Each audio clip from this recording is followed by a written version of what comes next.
Bismillahirrahmanirrahim. Assalamualaikum warahmatullahi wabarakatuh.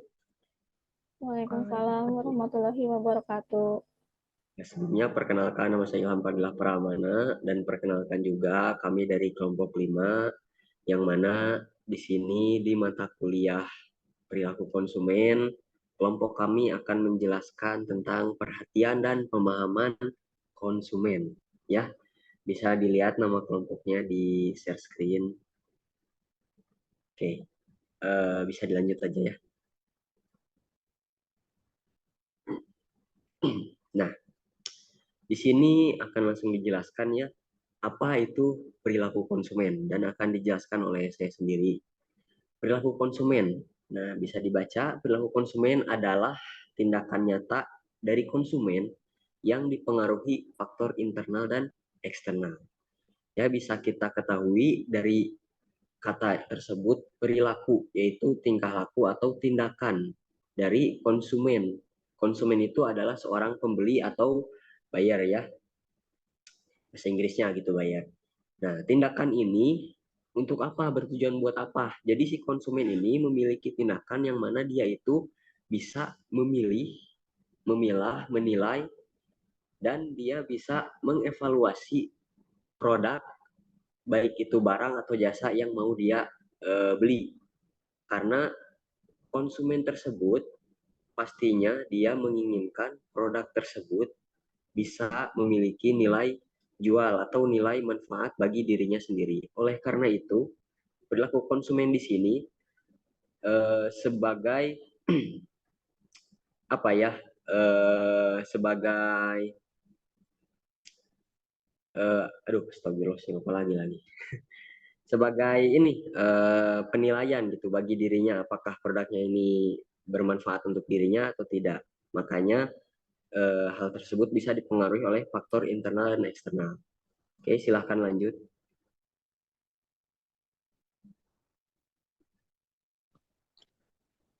Nah, untuk yang selanjutnya yaitu ada perhatian konsumen.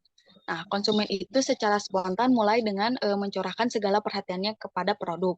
Nah, konsumen itu tentu menjadi poin penting dalam sebuah bisnis atau usaha karena tanpa konsumen maka produk itu tidak memiliki nilai jual. Nah, setiap konsumen itu melewati beberapa proses dari mengenal produk, ketertarikan akan produk, menimbang hingga akhirnya mereka bisa membeli produk gitu.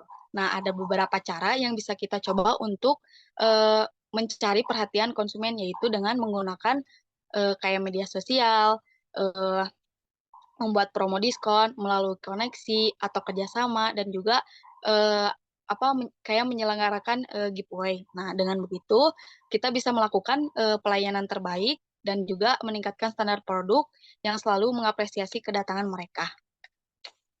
Selanjutnya,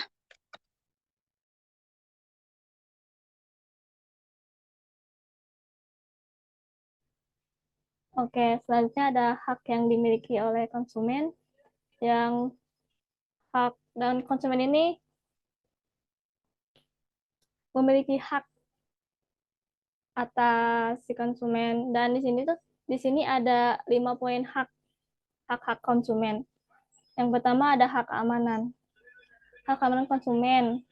Hak ini untuk diperlakukan atau dilayani secara benar, jujur, serta tidak didiskriminatif.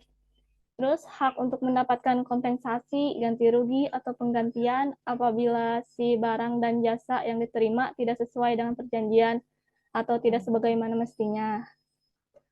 Yang kedua, hak atas informasi. Hak atas informasi konsumen ini memiliki hak penuh dalam memilih barang yang nantinya akan digunakan atau dikonsumsi. Tidak ada yang berhak mengatur sekalipun produsen yang bersangkutan. Begitu juga hak dalam meneliti kualitas barang yang hendak dibeli atau dikonsumsi nantinya. Seperti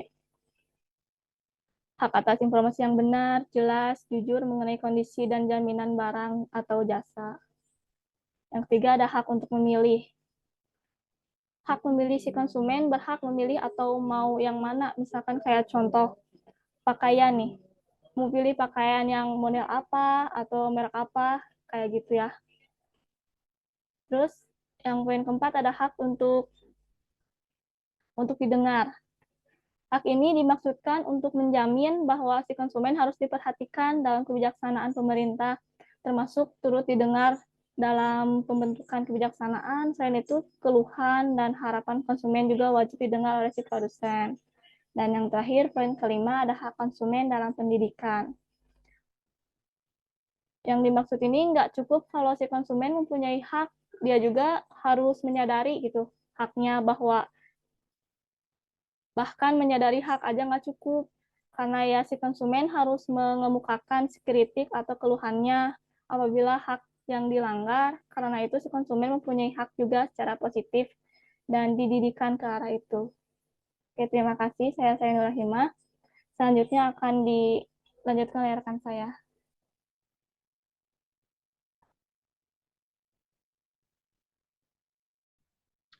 Nah, di sini ada pemahaman konsumen. Jadi, pemahaman konsumen ini sebagai pembisnis itu harus melakukan pendekatan untuk mengetahui karakter konsumen. Nah, di sini juga ada yang pertama itu ada konsumen potensial. Jadi, konsumen potensial ini sudah pasti sekitar 80% ini akan membeli produk yang kita tawarkan. Nah, yang kedua ada konsumen baru. Konsumen baru ini konsumen yang baru mengunjungi toko kita atau baru mengetahui produk kita, jadi dia itu datang untuk membeli. Nah, yang ketiga ada konsumen impulsif. Konsumen impulsif ini adalah konsumen yang tanpa memikir panjang membeli produk kita karena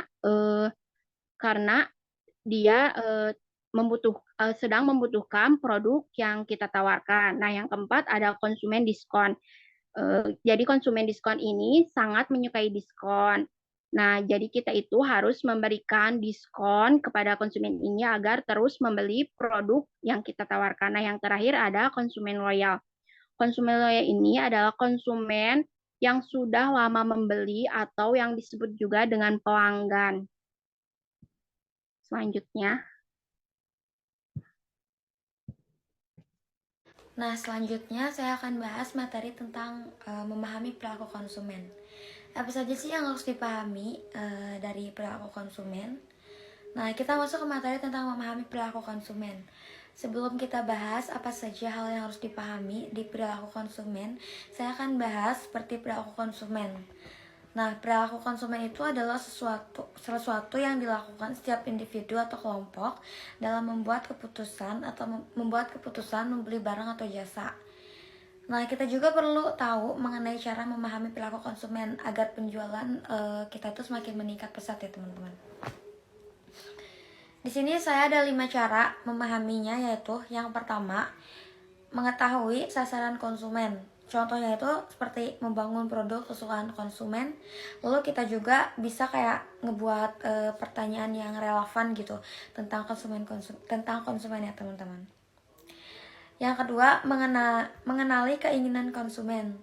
Itu juga menjadi salah satu hal utama, yang paling utama. Konsumen akan merasa senang jika kita menerima informasi untuk membantu masalahnya. Mulai dari seperti masalah bisnis dan lain sebagainya teman-teman. Yang ketiga, ada mencari informasi tentang persepsi konsumen terhadap produk. Kita bisa memahami nih bagaimana perilaku konsumen. Salah satunya dengan kita survei. Dengan begitu juga kita akan memperoleh insight atau feedback yang baik yang bakalan kita dapat teman-teman. Selanjutnya yang keempat itu ada memahami jenis konten yang disukai konsumen. Lalu yang terakhir itu ada membuat analisa proses pembelian konsumen. Selanjutnya akan dijelaskan oleh rekan saya. Terima kasih.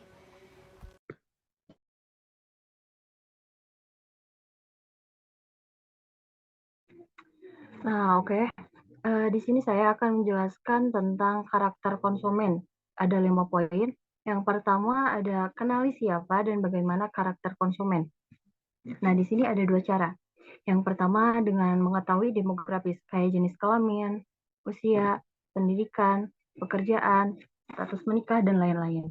Nah, terus yang kedua ada psikografis, yaitu metode pengelompokan pasar berdasarkan gaya hidup, kepribadian, serta minat. Contohnya, menyasar calon konsumen yang mengikuti perkembangan tren masa kini. Terus yang kedua ada kenali apa yang diinginkan konsumen. Nah, kita harus mengenali kebutuhan dan keinginan konsumen itu apa sih. Terus mereka tuh akan senang hati kalau kita ngasih info yang bisa membantu masalah mereka. Terus yang ketiga ada cari tahu bagaimana persepsi konsumen terhadap produk kita. Nah, caranya adalah melakukan survei dengan seperti kayak ngisi Google Form, bahkan polling di sosial media. Nah, dengan begitu kan kita akan mendapatkan insight serta feedback yang berguna untuk dianalisa, gitu kan, apa yang kurang. Terus yang keempat ada pahami jenis konten yang konsumen sukai. Nah, di sini kita akan memahami di bidang pemasaran, khususnya konten marketing gitu kan. Nah, di situ kita harus membuat konten-konten yang sekiranya berguna untuk mereka.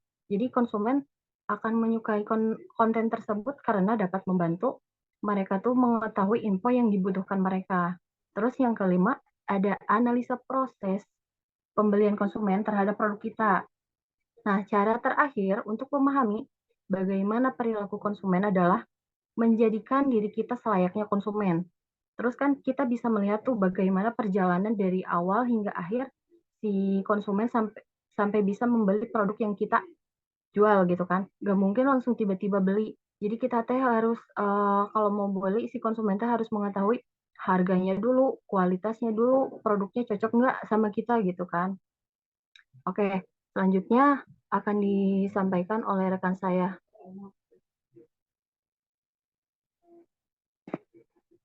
Baik, di sini saya akan menyampaikan kesimpulan yang dari materi yang sebelumnya rekan saya sampaikan.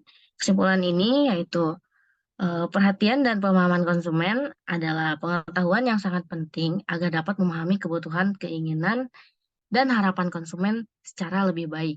Pemahaman yang mendalam mengenai konsumen akan mempengaruhi keputusan konsumen, sehingga mau membeli apa yang ditawarkan pemasar. Pada inti kedua, kita sebagai pemasar itu atau penjual harus memberikan perhatian dan juga pemahaman terhadap suatu barang yang akan ditawarkan kepada konsumen, sehingga konsumen tersebut lebih cepat memahami tentang produk yang kita tawarkan. Dan kita juga harus memahami apa yang mereka inginkan, sehingga kita dapat menemukan kepuasan bagi konsumen tersebut. Itu kesimpulan dari materi yang disampaikan oleh rekan-rekan saya. Pada akhir presentasi ini, saya akan serahkan kepada Kang Ilham. Oke, baik. Terima kasih untuk rekan-rekan semua, rekan kelompok saya yang telah menjelaskan apa itu materi dari apa tadi yang berjudul perhatian dan pemahaman konsumen ya. Insya Allah untuk diskusi selanjutnya, untuk pembahasan selanjutnya mungkin akan dijelaskan di lain-lain waktu ya. Mungkin sekian yang bisa kelompok kami atau kelompok 5 sampaikan. Untuk perhatiannya kami semua ucapkan terima kasih banyak dan mohon maaf bila ada perkataan yang mungkin kurang tepat. Ditutup dengan doa Rabbana atina fid dunya hasanah fil akhirati hasanah wa qina adzabannar. Assalamualaikum warahmatullahi wabarakatuh. Waalaikumsalam Waalaikumsalam warahmatullahi wabarakatuh. Yeay, ada uturu.